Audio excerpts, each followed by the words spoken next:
ஸ்ரீ குருப்யோ நமஹ. ஸ்ரீ காஞ்சி பெரியவரின் பொன்மொழிகள். சாயம் வெளுத்தால் என்ன ஆகும்?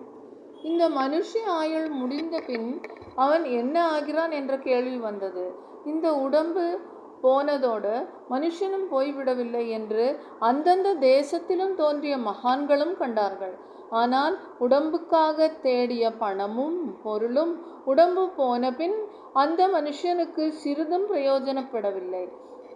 உடம்பு போனபின் உயிர் நல்ல கதி அடைவதற்கு செய்ய வேண்டியது எதுவோ அதை அந்த மகான்கள் கண்டார்கள். பல தேசங்களில் பல விதத்தில் வழி கண்டார்கள். உலகத்தில் பச்சையாக ஒரு இலை இருக்கிறது, மஞ்சளாக ஒரு துணி இருக்கிறது, இப்படி அநேகம் வஸ்துக்கள் அநேக வர்ணங்களில் இருக்கின்றன. அந்த வஸ்துக்களை எதை கொண்டு வந்து நெருப்பில் போட்டாலும் அது கரியாகி விடுகின்றது. ஹர ஹர சங்கர ஜய ஜய.